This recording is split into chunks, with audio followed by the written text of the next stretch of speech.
Ameublement Tanguay en première ligne. À l'Esprit sportif aujourd'hui, hockey junior majeur. Les équipes s'installent dans la bulle de Québec.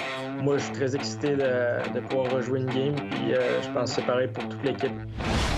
Jacob Pelletier s'en va, lui, au camp d'équipe Canada Junior.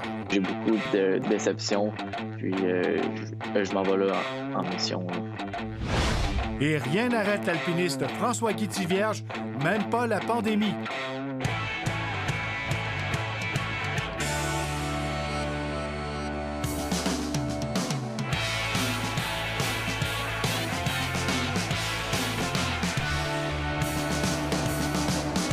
À tous, bienvenue à l'Esprit sportif. C'est demain mardi que s'amorce le calendrier de rencontres en environnement protégé pour 7 formations de la LHJMQ, dont les Remparts de Québec, qui disputeront leur premier match demain mardi, le premier de 6, d'ici le 27 novembre prochain.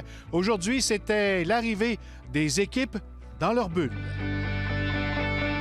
Et voilà une première équipe qui entre dans la bulle, l'Armada de Blainville-Boisbriand. Ça fait longtemps qu'on attend ça, fait que moi, je suis très excité de pouvoir rejouer une game. C'est une dynamique différente d'être tous ensemble en bulle, puis on n'est pas habitué à ça, mais je pense que le principal, c'est qu'on puisse jouer, puis on a toutes sortes de rentrer là, à l'hôtel. Si les joueurs sont excités, ceux qui ont façonné le projet le sont tout autant. Je pense que la Ligue de hockey junior majeur, le Centre Vidéotron ont fait tout le travail nécessaire pour s'assurer que les équipes, les joueurs, les entraîneurs soient en sécurité. C'est un bon pour les employés principalement. On est content pour eux autres. On est content de faire marcher aussi notre bâtiment. C'est un actif qui dort depuis le mois de mars. Le directeur général du Château Bonne-Entente, Alain April, logera des équipes, tout comme l'Hôtel Delta à Québec. Chacune des équipes, on a 3 équipes, loge dans un hôtel qui leur est propre. Chacune des équipes a ses salles pour manger individuelles et même dans les corridors, ils ne se croiseront jamais. C'est une bonne nouvelle pour les employés. On est heureux qu'ils rentrent travailler. On n'a pas rappelé beaucoup. On a rappelé une dizaine d'employés uniquement sur les 150 qu'on a. On sait qu'on a joué 2 games, on prend ça comme un début de saison un peu aussi, fait que c'est vraiment un peu une situation spéciale pour nous autres. Parce que le dernier match des Remparts remonte au 4 octobre dernier, mais cette tranche du calendrier se fera sans spectateurs et même sans employés des Remparts. Ce qui est un peu spécial, là, on fait notre entrevue dans notre bureau, donc on va travailler à partir de nos bureaux. Même nous, on ne rentrera pas dans la bulle. Si le test du membre des Voltigeurs de Drummondville s'avérait positif, l'équipe serait tout simplement retirée de la bulle de ces 6 parties qui seront disputées du 17 au 26 novembre prochain. D'ailleurs, assurément, demain soir, les Remparts auront un nouvel adversaire pour le premier match, qui sera d'ailleurs présenté à l'antenne de TVA Sport à compter de 19h. Le jeune pilote automobile de la Beauce, Raphaël Lessard, est de retour à la maison après avoir complété sa toute première saison dans la série camionnette de la série NASCAR. Actuellement en quarantaine et invité à l'émission Salut Bonjour Week-end, Raphaël est revenu sur le meilleur moment de sa saison, soit sa victoire à Talladega. Disons que ça m'a donné beaucoup de confiance à moi et mon équipe pour le restant de la saison. Je pense qu'on a fini la saison avec des top 5, fait qu'on était très contents de finir en force. Pour le moment, le pilote de 19 ans ne connaît pas encore son avenir dans cette série NASCAR. On n'a rien de signé encore d'entente, mais la première course, ça serait censé être la première semaine de février, si je me rappelle bien. Fait qu'on travaille fort pour l'année prochaine, réussir à faire la saison complète encore une fois. Mais regarde, on se croise les doigts et on reste positif. Toujours en course automobile, la saison du pilote de Stoneham, Michael Grenier, prenait également fin ce week-end dans la série GT World Challenge Europe, alors que se déroulait en France une autre épreuve d'endurance de 6 heures sur le circuit Paul Ricard au Castellet. Au volant de la Lamborghini Huracan GT3 numéro 14 du Emil Frey Racing, avec ses coéquipiers habituels Feller et Sedler, Michael a franchi le fil d'arrivée en 11e position, alors que ce dernier visait un top 3. La portion de course du pilote québécois a été également marquée par une sortie de piste qui lui a fait perdre quelques positions. La voiture numéro 14 avait pris le départ de cette longue épreuve en 12e place. L'homme fort québécois Jean-François Caron est monté sur la 3e marche du podium de la compétition World's Strongest Man dimanche à Bradenton, en Floride. L'athlète de 38 ans a été devancé par l'Écossais Tom Stolman et l'Ukrainien Oleksiy Novikov. Caron a fini son aventure avec 42 points. Il a commencé la dernière journée de la compétition en remportant l'épreuve du Hercule Hold. Caron a toutefois pris le 9e et dernier rang à l'épreuve du Log Ladder. Lors du dernier tour de piste de l'épreuve des pierres d'Atlas, Caron a fini avec le 3e meilleur résultat. Évoluant avec les Wildcats de Moncton et hockeyeur de Québec, Jacob Pelletier, lui, quittera pour Red Deer en Alberta. Il participera au camp d'équipe Canada Junior et le championnat qui s'amorcera le 25 décembre prochain. Il tentera à 19 ans sa dernière chance de faire l'équipe.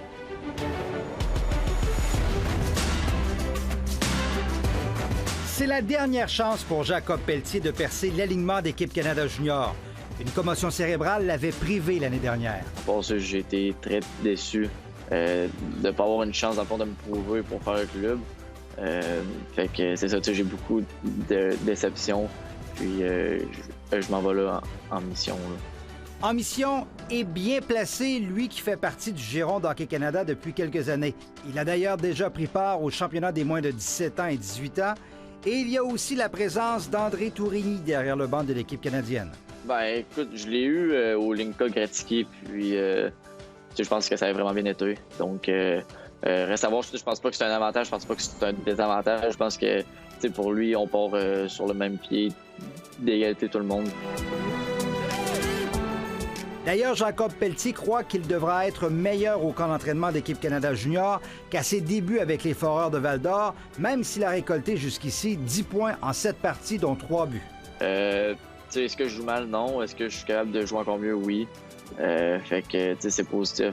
Je pense que je suis capable de meilleur encore. Fait que il reste à me prouver un peu. Là. Premier choix des Flames de Calgary, Jacob Pelletier veut jouer dans la Ligue nationale, mais rêve au championnat du monde junior depuis toujours. C'est un rêve. Je pense que depuis que je suis tout jeune, c'est un peu ça qui fait... qui représente Noël un petit peu aussi. Là. Je pense que ça serait un rêve, dans le fond, de pouvoir jouer pour eux autres.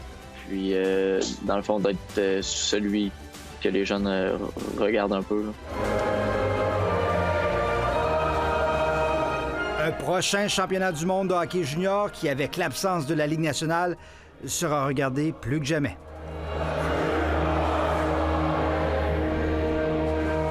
Stéphane Turcot, à Québec. Après la pause, on escalade les plus belles montagnes du Canada avec François-Guy Tivierge.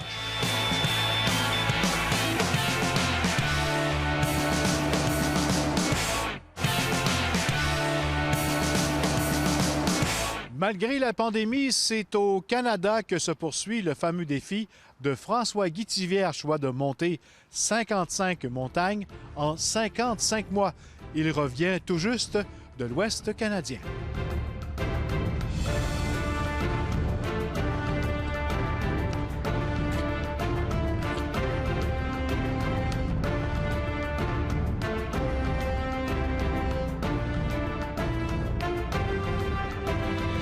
François-Guy Tivierge, bienvenue à l'Esprit sportif. Ça fait plaisir, merci de l'invitation. On se retrouve encore une fois aujourd'hui pour parler de ce fameux défi, le 55 montagnes en 55 mois, qui n'a pas pris d'arrêt vraiment malgré la pandémie. Résume-nous un petit peu où tu en es rendu jusqu'à maintenant.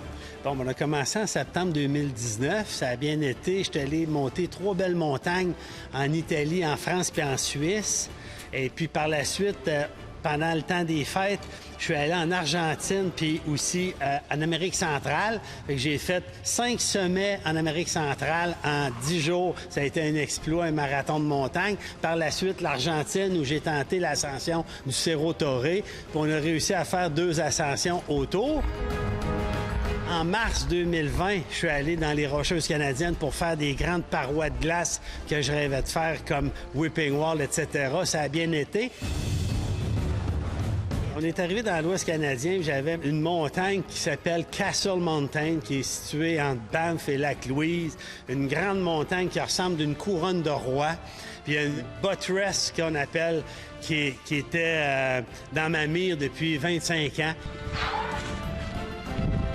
grosse ascension technique d'escalade. C'est pas une petite marche là, promenade, là. C'est vraiment une grosse paroi rocheuse qui demandait 16 heures là, d'escalade. Il faisait froid, il ventait. Jasmin au sommet. Par la suite, j'ai été capable de faire une paroi d'escalade avec Jasmin Fauteux sur le mont Rundle. Puis aussi, j'ai fait la Rundle Traverse qui fait 23 km de traversée avec 11 montagnes sur 23 km, 11 montagnes en 15 heures. Salut! Puis l'ensemble du voyage avec Julie Paquette a été incroyable. On a fait l'escalade de la deuxième plus grande chute du Canada, Tataka Fall. On est parti aux abords d'une des chutes qui est la 16e plus haute au monde. C'est spectaculaire. La fiume qu'on reçoit quand on est au pied de cette chute-là. On escalade. Les photos et les prises de vue sont spectaculaires. Il faut ramper pendant 70 mètres, il fait noir, il fallait allumer nos lampes. Ça débouche à un moment donné sur un cul-de-sac, puis un trou gros comme un baril.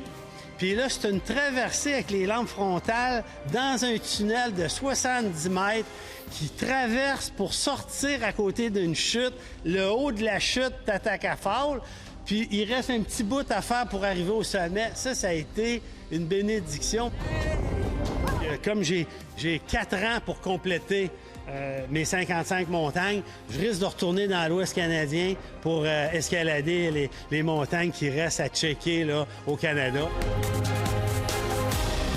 Dès que les frontières de d'autres pays vont s'ouvrir graduellement, bien, je vais pouvoir peut-être voyager puis aller aux États-Unis puis aller en Europe, etc. Je suis vraiment comblé actuellement. Je continue ce rêve-là. Puis ça me fait grimper des montagnes partout à travers le monde. Puis le but, c'est de partager ça au grand public. Et je vous rappelle en terminant que c'est demain que s'amorce ce fameux tournoi dans la bulle du Centre Vidéotron pour 7 équipes de la LHJMQ, dont les Remparts de Québec. Premier match mardi soir, présenté sur les ondes de TVA Sport. Voilà, c'était l'Esprit sportif. Bye bye tout le monde. À demain.